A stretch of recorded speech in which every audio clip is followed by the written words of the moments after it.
ಅಷ್ಟೇ. ಸೊ ಈ ಒಂದು ಥೆರಪಿಯ ನಾವು ಕಂಟಿನ್ಯೂ ಆಗಿ 2 ಟೈಮ್ಸ್ ರೆಗ್ಯುಲರ್ ಆಗಿ ಥೆರಪಿನ ಮಾಡ್ಬೇಕಂತ ಹೇಳ್ತಿದೀವಪ್ಪ. ನೀವು ರೆಗ್ಯುಲರ್ ಆಗಿ ಮಾಡುವಾಗ 100% ನಿಮ್ಮ ಪ್ರಾಬ್ಲಮ್ಗಳೆಲ್ಲ ಗುಣ ಆಗುತ್ತೆ. ನಾವು 10 ದಿನ ಬರ್ತೀವಿ 20 ದಿನ ಬರ್ತೀವಿ ಬಿಡಿ ಗುಣ ಆಯ್ತು ಅಂತ ಮನೇಲಿ ಇರುವಾಗ ನಮ್ಮ ಪ್ರಾಬ್ಲಮ್ ಪೂರ್ತಿಯಾಗಿ ಗುಣ ಆಗಿರಲ್ಲ.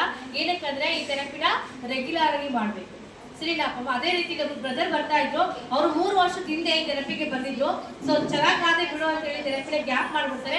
3 ವರ್ಷ ಥೆರಪಿಗೆ ಬರಲ್ಲ. ಸೊ ಇವಾಗ ಮತ್ತೆ ಥೆರಪಿನ ಸ್ಟಾರ್ಟ್ ಮಾಡಿದರೆ ಮುಂಚೆ ಹೇಗಿದ್ರು ಇವಾಗ ಗ್ಯಾಪ್ ಮಾಡಿದ್ರೆ ಏನೆಲ್ಲ ಪ್ರಾಬ್ಲಮ್ ಆಯ್ತು ಅಂತ ಅವರೇ ಮಾತಾಡ್ತಾರೆ. ಕೇಳಿಸ್ಕೊಳ್ಳೋಣ ಜೋರಾಗಿ ಚಪ್ಪಲಿ.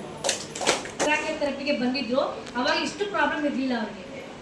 ಚೆನ್ನಾಗಿ ಹೇಳ್ತಾ ಇದ್ರು, ಥೆರಪಿಗೂ ಬರ್ತಾ ಇದ್ರು. ಸೊ ಇವಾಗ ಏನ್ ಮಾಡಿದ್ರು ಗ್ಯಾಪ್ ಮಾಡ್ಬಿಟ್ಟು 3 ವರ್ಷ ಥೆರಪಿಗೆ ಬರ್ಲಿಲ್ಲ.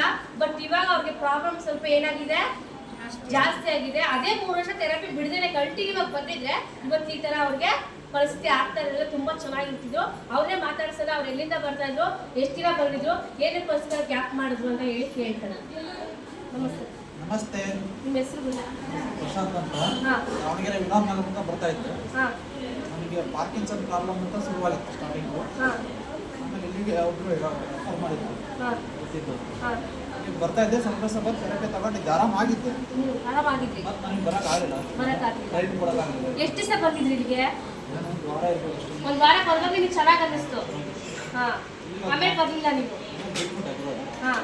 ಆಸ್ಪತ್ರೆ ಅಲ್ಲಿ ಓಡಾಡ್ತಾ ಇದ್ದೆ, ಎಲ್ಲೂ ಕೂಡ ಎಲ್ಲ ಮಾತ್ರ ಬಾಡಿನೇ ಅಲ್ಲಾಡ್ತಾ ಇದೆ. ಮೆಡಿಸಿನ್ ತಗೊಂಡು ಪ್ರಾಬ್ಲಮ್ ಜಾಸ್ತಿ ಆಗ್ಬಿಡ್ತು. ಮೆಡಿಸಿನ್ ತಗೊಂಡು ಬಾಡಿ ಅಲ್ಲಾಡ್ತಾ.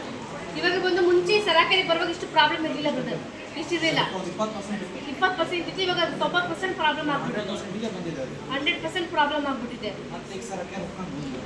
ಮತ್ತೆ ಇವಾಗ ನಿಮ್ಗೆ ಏನು ಅನ್ನಿಸ್ತಾ ಇದೆ? ಮುಂಚೆನೆ ನೀವು ಬಂದಿದ್ರಿ ಅಲ್ವಾ? ಮೆಡಿಸಿನ್ ಇವಾಗ ಮೆಡಿಸಿನ್ ತಗೊಂಡು ಪ್ರಾಬ್ಲಮ್ ಆಯ್ತು ನಿಮಗೆ. ಇವಾಗ ಅಲ್ಲೇ ಸರಿ ಥೆರಪಿ ಬೆಸ್ಟ್ ಅಥವಾ ಮೆಡಿಸಿನ್ ಬೆಸ್ಟ್ ಅಂತ?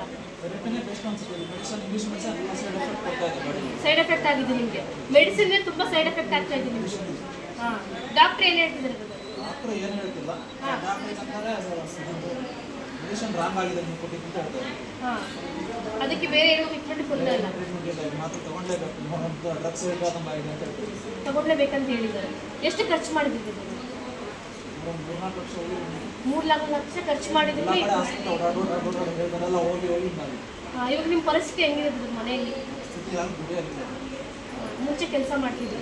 ಎಷ್ಟು ವಯಸ್ಸು ನಿಮಗೆ? 40 ವಯಸ್ಸು. ಇವಾಗ ಈ ಪ್ರಾಬ್ಲಮ್ ಹೋದಾಗಿಂದ ಕೆಲಸ ಬಿಟ್ಬಿಟ್ಟಿದ್ದೀರಾ? ಕೆಲಸ ಬಿಟ್ಬಿಟ್ಟಿದ್ದೀರಾ. ಸೊ ನಿಮ್ಮ ಥರನೇ ಪ್ರಾಬ್ಲಮ್ ಇರೋದು. ಸೊ ರೆಗ್ಯುಲರ್ ಆಗಿ ಥೆರಪಿಗೆ ಬರುವಾಗ 100% ಗುಣ ಆಗುತ್ತೆ. ಅಪ್ಪನ ಮುಂಚೆ ಬಂದರು, ಒಂದೇ ವಾರ ಬಂದರು, ಚೆನ್ನಾಗಾಯ್ತು ಅಂತ ಹೇಳಿ ಬಿಟ್ಬಿಟ್ರೆ 3 ವರ್ಷ ಬರಲೇ ಇಲ್ಲ. ಸೊ ಇವಾಗ ಬಂದಿದ್ದ ಪ್ರಾಬ್ಲಮ್ ಮೆಡಿಸನ್ ತಗೊಂಡು ಅದು ಸೈಡ್ ಎಫೆಕ್ಟ್ ಆಗಿಬಿಟ್ಟಿದೆ. ಡಾಕ್ಟ್ರು ಕೂಡ ಏನು ಮಾಡೋಕ್ಕೆ ಆಗ್ತಾ ಇಲ್ಲ. 4 ಲಕ್ಷ ಖರ್ಚು ಮಾಡಿದ್ದಾರೆ, ಆದರೂ ಗುಣ ಆಗಿದೆ. ಬಟ್ ಮತ್ತೆ ಇವರು ಸರಾಕ್ರಿ ಥೆರಪಿಗೆ ಬರ್ತಾ ಇದ್ದಾರೆ. ಇವರು 100% ಗುಣ ಆಗ್ತಾರೆ ಇಲ್ವಾ ಅಪ್ಪ ಅಮ್ಮ? 100% ಇವರು ಗುಣ ಆಗ್ತಾರೆ. ಸೊ ರೆಗ್ಯುಲರ್ ಆಗಿ ಥೆರಪಿ ಮಾಡುವಾಗ ಮತ್ತೆ ಎಲ್ಲರಿಗೂ ಏನೇ ಇಷ್ಟ? ದಯವಿಟ್ಟು ಎಲ್ಲರೂ ಬಂದು ರೆಗ್ಯುಲರ್ ಆಗಿ ಥೆರಪಿ ತಗೊಳ್ಳಿ, ನೋಡಿ ಬಂದು ನೀವೇ ಬಂದು ಪ್ರಯತ್ನ ಮಾಡಿ ನೋಡಿ, ಗೊತ್ತಾಗುತ್ತೆ.